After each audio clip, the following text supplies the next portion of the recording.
নবীজি সাল্লাল্লাহু আলাইহি সাল্লাম তিনি বলেন আলিফ লাম মিম। এই যে আলিফ লাম মিম, আমি বলি নাই যে আলিফ লাম মিম একটা হরফ, এই কথা আমি বললাম না। নবীজি সাল্লাল্লাহু আলাইহি সাল্লাম তিনি বলেন আলিফুন হরফুন, লামুন হরফুন, মিমুন হরফুন। এই যে আলিফ একটা হরফ, লাম একটা হরফ, মিম একটা হরফ। ভাইরা আমার, এখন যদি কোন মানুষ এ কথা বলে আলিফ লাম মিম, সওয়াব পাইবে কয়টা?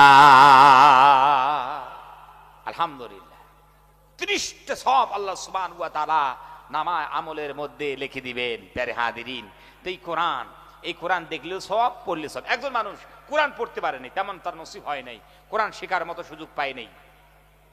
কোরআন কেন মহব্বত এত করে? কোরআনকে এত বেশি মহব্বত করে, কোরআন খোলার পর প্রত্যেকটা লাইনে হাত দিয়া বলে হাযা কালামু রাব্বি, এটা আমার রবের কথা, আমার রবের বাণী, এটা আল্লাহর কথা। আল্লাহ যা বলেছেন হক বলেছেন। যদি কোনো বান্দা এভাবেও যদি কোরআন কান হাত দিয়ে একবার আঙ্গুলটা চালায়, আল্লাহ সুবহানাহু ওয়া তাআলা সেই বান্দাকেও সওয়াব থেকে মাহরুম করবেন না। সুবহানাল্লাহ। আসলেই এই কিতাব কার পক্ষ থেকে এসেছে? কার পক্ষ থেকে? ভাইরা আমার, মানুষ সন্দেহ পোষণ করতে পারে, হয়তো পারে নবীজি নিজের মস্তিষ্ক রচিত কোন জুমলা বাক্য মানে কোরআনের মধ্যে ঢুকিয়ে দিয়েছেন। আল্লাহ রাব্বুল আমিন পরিষ্কার তিনি করলেন যে দেখো, ওয়ামা ইয়ানতিকু আনিল হাওয়া ইন হুয়া ইল্লা ওয়াহিয়ুন ইউহা। আল্লাহু আকবার। আল্লাহ রাব্বুল আমিন বলেন, আমার নবী সাল্লাল্লাহু আলাইহি সাল্লাম তিনি তোমাদের সামনে যে কথাগুলো বলেন, কোরআনুল কারীমের যে আয়াতগুলো বলেন, যে কোরআন খানা তোমাদের সামনে পড়েন, নবীজি সেগুলো প্রবৃত্তিকে অনুসরণ করে বলেন না, নিজের মস্তিষ্ক রচিত সেগুলো কোনো জুমলা বাক্য নয়। তাইলে ওগুলো কি? আল্লাহ রাব্বুল আমিন বললেন ইন হুয়া ইল্লা ওয়াহিয়ুন ইউহা।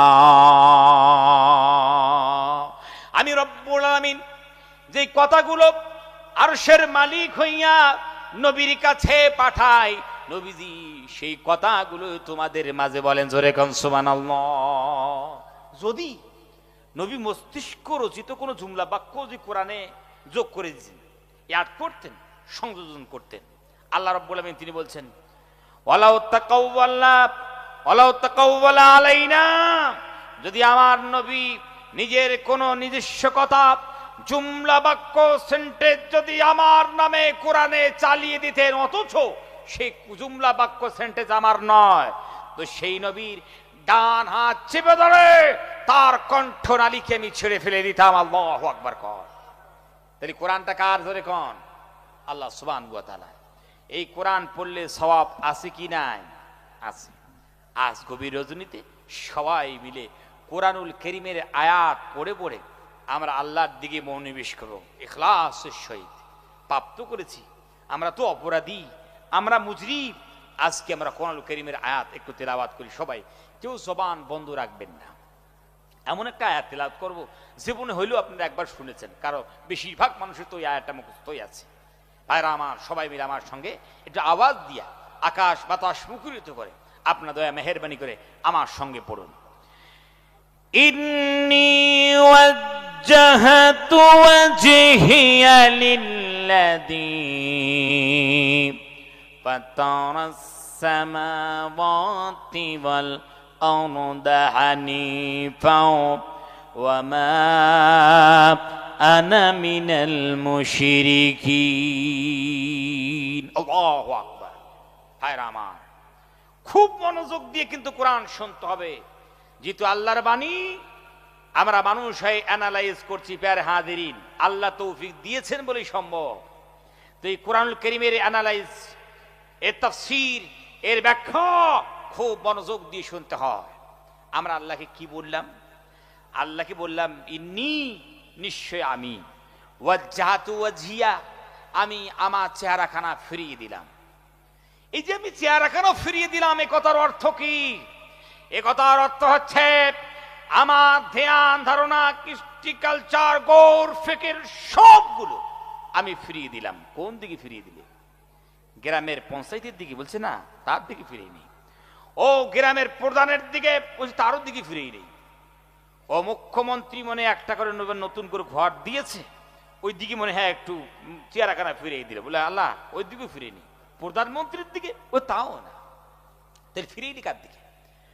আল্লাহকে ডাক দিয়ে বললাম, আল্লাহ লিল্লাযী ফাতারাস সামাওয়াতি ওয়াল আরদা হানিফা। আল্লাহকে ডাক দিয়ে বলেছি, আল্লাহ পৃথিবীর কোন মানুষের দিকে, কোন রাষ্ট্রনায়কের দিকে নিজের চেহারাখানা ফিরাইলাম না। নিজের চেহারা, ধ্যান ধারণা, কৃষ্টি কালচার সবগুলো সেই মাবুদের দিকে ফিরিয়ে দিলাম, সেই গড়ের দিকে, ইলার দিকে, সেই আল্লাহর দিকে যে আল্লাহ ফাতারাস সামাওয়াতি ওয়াল আরদ, আই খালাকাস সামাওয়াতি ওয়াল আরদ, জমিন আসমান সৃজন করেছেন, তার দিকে ফিরিয়ে দিলাম। সুবহানাল্লাহ। হাবিজাবি মাবুদের দিকে ফিরেই নেই। যে কেউ মাবুদ বলে দাবি করলো আর তার দিকে নিজের চেহারা কেন ফিরিয়ে দিলাম না, এমনটা না আল্লাহ। আর যে কোনো জিনিসকে মাবুদের চেয়ারে, মাবুদের আসনে বসিয়ে দিয়ে তাকে মাবুদ মেনে নিয়ে তার ইবাদত করা না, আল্লাহ ওই দিকেও ফিরেই নেই। আমি ফিরিয়েছি সেই আল্লাহর দিকে জমিন আসমান সৃজন করার মতো যে আল্লাহর শক্তি আছে, সেই আল্লাহর দিকে ফিরিয়েছি। সুবহানাল্লাহ। এখন যদি কোনো পৃথিবীতে মাবুদ বলে কেউ দাবি করে, জমিন ওসমান তৈরি আর একখানা করে দেখাও, যদি শক্তি থাকে তাহলে তোমার দিকে চেহারা ফিরাবো। ঠিক কিনা? হ্যাঁ তিনি। আর একটা কথা আল্লাহকে বললাম, আল্লাহ হানিফা, একসুহকার, একনিষ্ঠভাবে নিজের চেহারাখানা ফিরিয়ে দিলাম। এ কথার অর্থ কি ভাই? একনিষ্ঠভাবে, একসুহকার। এখন আমরা বলতে চাইলাম, আল্লাহ স্যার যখন তাসলিম করেছি, মাথা যখন নত করেছি, আত্ম যখন সমর্পণ করেছি, এমন না কিছু ভালো লাগলো মানলাম আর ভালো লাগে না মানছি না, এমন না। স্যার যখন তাসলিম করেছি, মাথা নত করেছি, আত্মসমর্পণ করেছি, এখন আল্লাহ তোমার পক্ষ থেকে যেমন কনস্টিটিউশন আসবে, যেমনই আইন আসবে, হুকুম যেমন আসবে, আমরা বুঝে আসুক বা না আসুক সেই হুকুমগুলো জীবনে ইমপ্লিমেন্ট করব, মানব। সুবহানাল্লাহ। কত সুন্দর কথা বললাম আল্লাহকে, জোরে কর, ঠিক না? আর একটা কথা আমরা বলেছি শেষ সময়, আল্লাহ রাব্বুল আমিনকে আর একটা কথা বললাম, ওয়ামা আনা মিনাল মুশরিকিন, আল্লাহ আমি তো কোনো মুশরিক নই, শিরিক করনে ওয়ালা নই জীবনে। আল্লাহ তোমার সঙ্গে কাউকে শিরিক করব না। সুবহানাল্লাহ বিহামদি। কত সুন্দর কথা ভাই। শিরিক কাকে বলে এর কোনো ডেফিনিশন করতে যাইনি, সংজ্ঞা নয়, তারিফ নয়। একটা বলি আপনাদেরকে, আপনারা শুনুন, বুঝতে পারবেন। শিরিক, আল্লাহ সুবহানাহু ওয়া তাআলার যে ক্ষমতা আছে, আল্লাহর যে পাওয়ার আছে, আল্লাহর যে শক্তি আছে, এই ক্ষমতা, এই শক্তি, এই পাওয়ার কোন গাছের তলায় পাওয়া যায়, কোন পুকুরে পাওয়া যায়, কোন মাজারে পাওয়া যায়, কোন ঘাটে পাওয়া যায়, কোন সূর্যের আলোতে পাওয়া যায়। প্যারে হাজিরিন, এই কথার বিশ্বাস আনার নাম শুধু শিরিক নয়, মহা শিরিক। জোরে কোন ঠিক কিনা? এ না মহা শিরিক। প্যারে হাজিরিন, তো ওই জন্য শিরিক মুক্ত জীবন যাপন করতে হবে। জোরে কোন ঠিক কিনা? আল্লাহ সুবহানাহু ওয়া তাআলার কাছে এত সুন্দর করে মনোনিবেশ করলাম। আর একটা আয়াত তেলাওয়াত করবেন ভাইরা আমার। যেহেতু কোরআনের তাফসীর করছি, খুব প্রাঞ্জল ভাষায়, খুব কেটে কেটে আপনাদেরকে বলতে হচ্ছে। নবীজি সাল্লাল্লাহু আলাইহি ওয়াসাল্লাম তিনি যখন কথা বলতেন, একদম পরিষ্কার পরিচ্ছন্ন তিনি কথা বলতেন। এটা বিশ্বনবী জনাবে মুহাম্মদ রাসূলুল্লাহ সাল্লাল্লাহু আলাইহি ওয়াসাল্লামের সুন্নাত। প্যার হাজিরিন, আর একটা আয়াত তেলাওয়াত করবেন, আর তেলাওয়াত করতে বলবো না, আখিরি মোনাজাত হয়ে যাবে, তারপরেও আপনাদেরকে বলবো না। আর একটা আয়াত তেলাওয়াত করুন আমার সঙ্গে। ইন্না সালাতি ওয়া নুসুকি ওয়া মাহইয়ায়া ওয়া মামাতি লিল্লাহি রাব্বিল আলামিন। আল্লাহু আকবার। আল্লাহ সুবহানাহু ওয়া তাআলাকে বললাম, আল্লাহ ইন্না সালাতি, নিশ্চয় আমার নামাজ, ওয়া নুসুকি, আমার কুরবানি, ওয়া মাহইয়ায়া, মেরি জিন্দেগি, ওয়া মামাতি, আমার মরণ, লিল্লাহি রাব্বিল আলামিন। সবগুলো আল্লাহ সুবহানাহু ওয়া তাআলার জন্য। জোরে সুবহানাল্লাহ। ভাইরা আমার, তাহলে আমরা যারা নামাজ পড়ি, কেউ 5 ওয়াক্ত, কেউ আবার জুমার নামাজ, কেউ আবার ঈদের নামাজ, কেউ আবার জানাজার নামাজ, ওরকম ঠিক কিনা? নামাজ আমাদের ভাঙ্গা চূড়া হইল পরে দিলের মধ্যে একটা তামান্না থাকে, আল্লাহ দয়া মেহেরবানি করে কবুল করে নেন, যেরকম ঠিক কিনা? নামাজ কিন্তু ভাঙ্গা চূড়া, তারপরে আমাদের দিলের মধ্যে এরা থাকে আল্লাহ যেন কবুল করে নেন, ঠিক না? তাইলে আমরা নামাজের মাধ্যমে, ইবাদতের মাধ্যমে খুশি করতে চাই কাকে? যেরকম কাকে? আল্লাহ সুবহানাহু ওয়া তাআলাকে।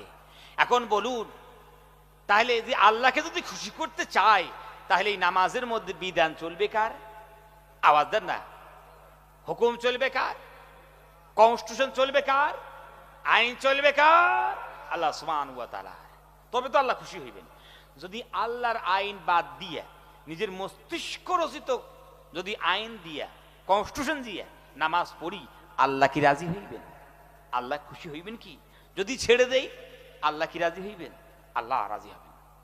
ভাইরা আমার, সকাল বেলায় মুয়াজ্জিন সাহেব হাইয়া আলাস সালাহ বলে যখন ডাক দিল, এই ডাক যখন একজন আল্লাহওয়ালা শুনেছেন, সকাল বেলায় মুয়াজ্জিন সাহেবের ডাক শুনে ভোরে ভোরে উঠে মাথায় একখানা পাগড়ি দিল, জুব্বা গায়ে দিল, আরাবিয়ান আতর ছিল সুন্দর করে লাগাইল, নামাজ পড়ার জন্য মসজিদে পদব্রজে গিয়েছে, পায়ে হেঁটে গিয়েছে, বেশি সব পাইবি বলে। মসজিদের দরজার সামনে দাঁড়িয়ে সে দোয়া পড়ল, দরুদ পড়ল।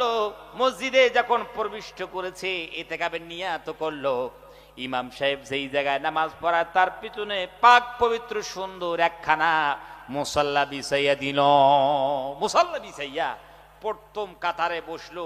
মনে মনে করে, হায় রে, প্রথম কাতারে নামাজ পড়লে পরে আল্লাহ রাব্বুল আলামিন বেশি সওয়াব দান করবেন।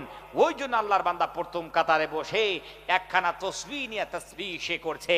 ভাইরা আমার, এই ব্যক্তি মুয়াজ্জিন সাহেবের আজানের ডাক শুনে সঙ্গে সঙ্গে উঠে যা আছে সব করেছে, একটাও ছাড়ে নাই। কিন্তু সেই দিন খুব কনকন শীতের রাত, তো খুব ঠান্ডা পড়েছে। ওই দিন ওই আল্লাহর বান্দা বলে, প্রতিদিনই তো উজু করি, আজকে উজু করবো না, বিনা উজুতে গিয়েছে। নামাজ হইবে? আওয়াজ দেন। শুধু উজুটা করে নেই, নামাজ হইবে? ভাই এত কষ্ট করলো রাত্রে উঠে, একটু তো কবুল হইবে? কি করেন আপনারা? ওরে সর্বনাশ, আপনারা তো খুব কঠোর মুফতি গো, এই একটু কবুল হইবে না? ভাইরা আমার, বিনা উজুতে যদি এই 4 রাকাত নামাজ তোদের কথা, যদি 4 লক্ষ রাকাত নামাজ পড়ে একটা সিজদা আল্লাহর দরবারে কবুল হবে না, ঠিক কিনা? কেন হবে না? বলে, হুজুর আল্লাহর কনস্টিটিউশন ছেড়ে দিয়েছে, আল্লাহর আইন ছেড়ে দিয়েছে, আল্লাহ এতে কবুলও করবেন না। ভাই, আল্লাহ যদি রাজি না হন, কবুল যদি না করেন, তো সারপ্রাইজ কি পাওয়া যাইবে? আওয়াজ দেন না কেন? সারপ্রাইজ পাওয়া অসম্ভব। অনুরূপভাবে একজন মানুষ কষ্ট মেহনত করে, মুজাহাদা করে 50,000 টাকা গচ্ছিত করল, কুরবানির সময় সুন্দর একটা 50,000 টাকা দিয়ে খাসি কিনেছি, কুরবানির যেদিন দিন চলে এলো, ওই ব্যক্তিরা মনে মনে ভাবে, আরে ইমাম সাহেব যখন নামাজ পড়ার পর সালাম খানা ফিরবে, ইমাম সাহেবের তো দেখাও পাওয়া যাবে না, জানি না ইমাম সাহেব কোন দিক থেকে কুরবানি শুরু করে, আমার জানা নাই। ওই জন্য সেই আল্লাহর বান্দা মনে মনে ভাবে, ইমাম সাহেবকে আগে রাখবো, নামাজের আগে কুরবানি করে নেব, গোস্তগুলা বাড়িতে দিয়ে যাব, রান্না বান্না করে রেডি করে রাখবে, নামাজ পড়ে সঙ্গে সঙ্গে বাড়িতে এসে ওই কুরবানির গোস্ত দিয়ে নাস্তা করবো, আল্লাহ রাব্বুল আলামিন বেশি সওয়াব দান করবে। ওর কুরবানি হইবে? যেরকম হইবে। অ্যাডভান্স কুরবানি করলে কুরবানি হবে না। ও 50,000 উট যদি এভাবে কুরবানি করে, আল্লাহর দরবারে একটু কবুল হবে না। যেরকম সারপ্রাইজ কি পাওয়া যাইবে? এখন কোন ব্যক্তি যদি এভাবে উজু না করে নামাজ পড়ে, এভাবে কোন ব্যক্তি অ্যাডভান্স কুরবানি করে, প্যারে হাদিরিন, সারপ্রাইজ কি পাওয়া যাইবে? আল্লাহর পক্ষ থেকে কি নিয়ামত আসবে? আসবে না। তাহলে এর বদলে কি আসবে? একটা তো আসবে, সেটা কি? আযাব আসবে। যেরকম ঠিক কিনা? আযাব আসবে, শাস্তি আসবে। তুই জেনে বুঝে তুমি এমন করছো কেন? প্যারে হাদিরিন, এখন সবাই চলুন, সবাই একটু চলুন, ভাবনার জগতে যাই, যে একটু সবাই মিলে বসে চিন্তা ভাবনা করি যে একটা শুধু বিধান ছাড়লো বলে আমরা সবাই মিলে এক বাক্যে বললাম, হুজুর নামাজ কবুল নয়, হুজুর কুরবানি কবুল নয়, আল্লাহ রাজি হবেন না, আল্লাহ সুবহানাহু ওয়া তাআলা এতে খুশি হবেন না, আল্লাহ সারপ্রাইজ দিবেন না, আযাব দিবেন। তাহলে বলুন তো আমরা জীবনে কত আল্লাহর বিধান ছেড়েছি, আল্লাহ রাব্বুল আলামিন কি আমাদের জীবনে রাজি হইবেন? জোরে কোন আমাদের আল্লাহ সুবহানাহু ওয়া তাআলা জীবনে কি খুশি হইবেন? এখন বলে আমাদের জীবনে আমরা কি সারপ্রাইজ পাবো না আযাব পাবো? এখন গোটা বিশ্বব্যাপী আমরা শুধু মার খাই, এটা আল্লাহর আযাব ছাড়া কিছু না, ঠিক কি না? গোটা বিশ্বব্যাপী এটাই আমার বলার কথা ছিল। আসলেই দোষ করেছি আমরা, অপরাধ করেছি আমরা। প্যার হাজিরিন, গোটা বিশ্বব্যাপী আমরা শুধু মার খাই, গোটা বিশ্বব্যাপী। একটাই কারণ, মুসলমানরা নিজের কৃষ্টি কালচার ছেড়ে দিয়েছে, ঠিক কিনা জোরে কোন?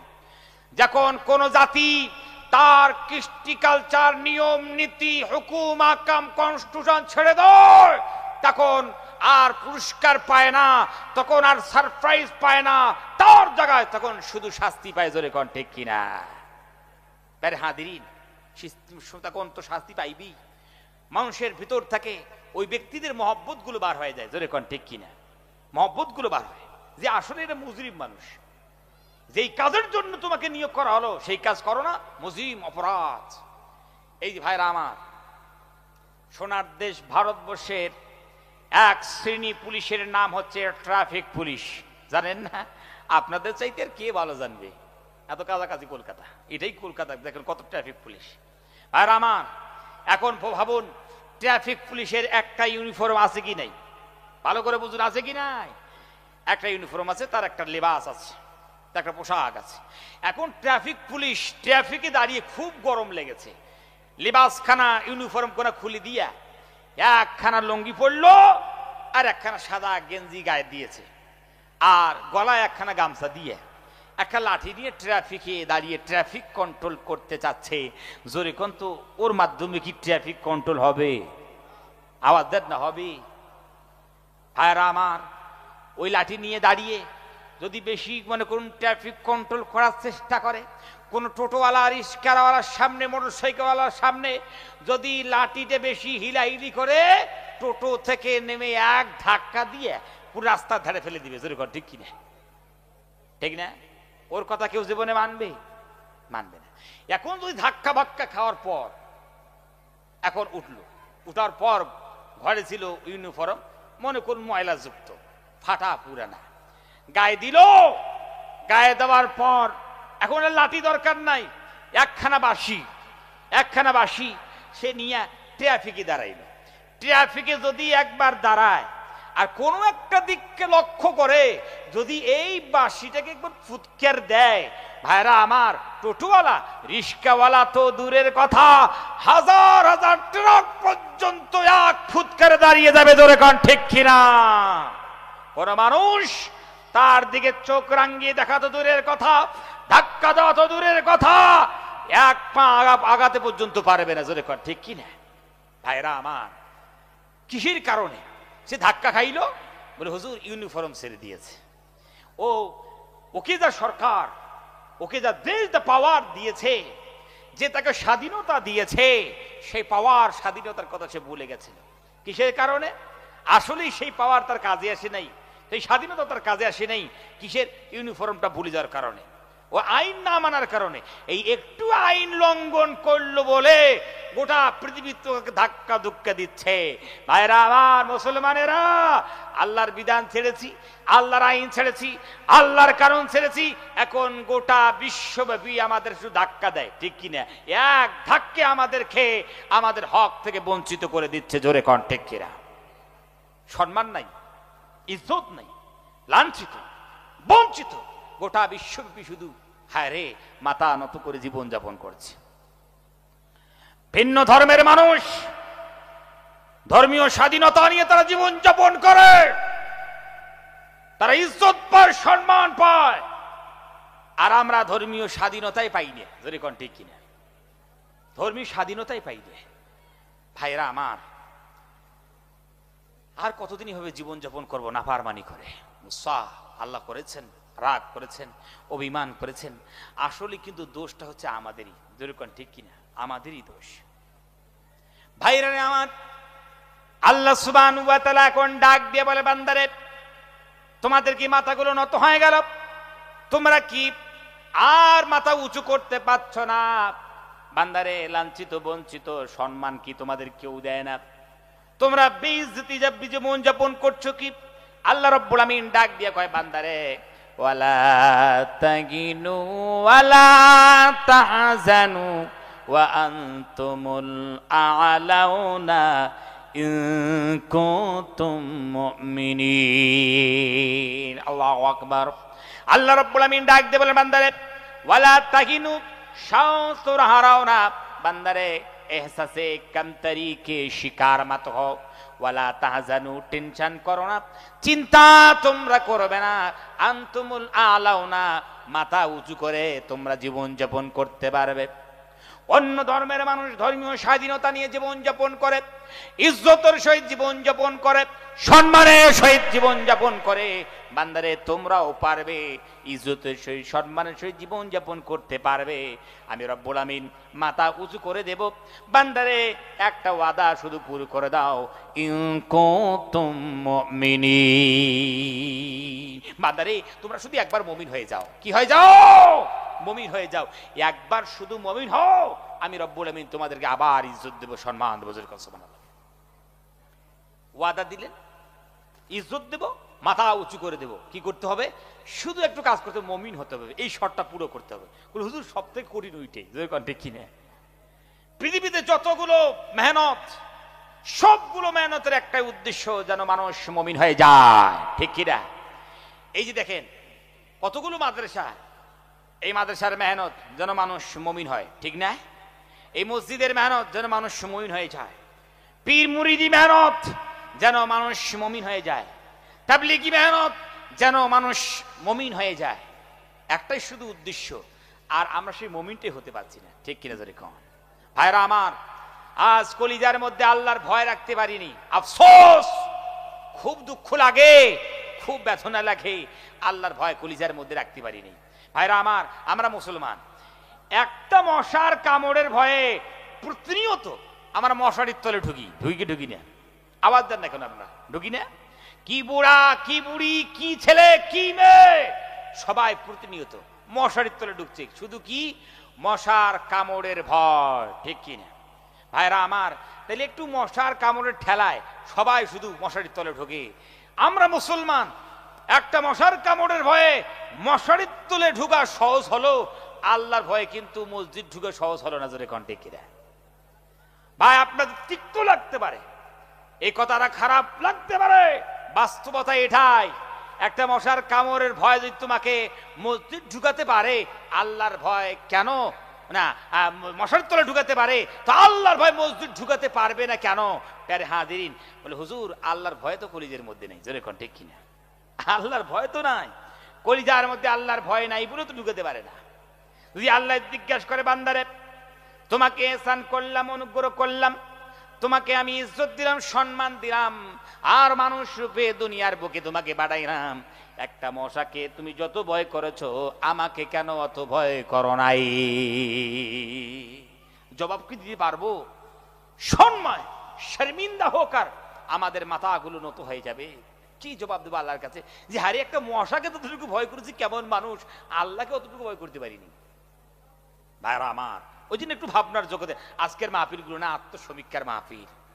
আত্মসমীক্ষার মাহফিল। জীবনে কি করছি, কোন গতিতে আমরা চলছি, একটু গতিতে একটু চেঞ্জ করি। প্যারে হাঁদেরি অনেক মানুষ তো আসলে, হুজুর নামাজ না পড়তে পারি কিন্তু আমার ইমান করকড়া আছে। ঠিক কিনা? জোরে কর। আমার ইমান খুব তাজা আছে, মজবুত আছে, নামাজ না পড়তে পারি কিন্তু ইমান আছে কিন্তু মজবুত, লোহার মতো শক্ত। ভাই, কোন কথা আপনি বলেন? আপনি বললেন নামাজ না পড়তে পারি, ইমান করকড়া, ইমান শক্ত। হাদিসের ব্যাখ্যা না করে হাদিস ডাইরেক্ট যদি পড়া যায় তো দেখা যাবে আপনার ভিতরে ইমানই নেই। শক্ত দূরের কথা, মজবুত দূরের কথা। নবীজি তারকা সালাতা মুতাআম্মিদান ফাকাত কাফার, যারা জেনে বুঝে নামাজ ছেড়ে দিল তারা তো কুফরি করে ফেলল। আমরা এদেরকে ব্যাখ্যা করি সে ভিন্ন কথা। প্যারে হাদিরিন, তো যিনি আসুন আল্লাহ সুবহানাহু ওয়া তাআলার দরবারে আসি ভাইরা আমার, আর লাঞ্ছিত বঞ্চিত হতে হবে না যদি আল্লাহ সুবহানাহু ওয়া তাআলার হুকুমগুলো মানি। আজ আমরা মুসলমানেরা নিজ কর্মে আমরা ইসলাম ধর্মটাকে কুলুষিত করে দিয়েছি, ঠিক কিনা? দেই নেই। দুইজন বন্ধু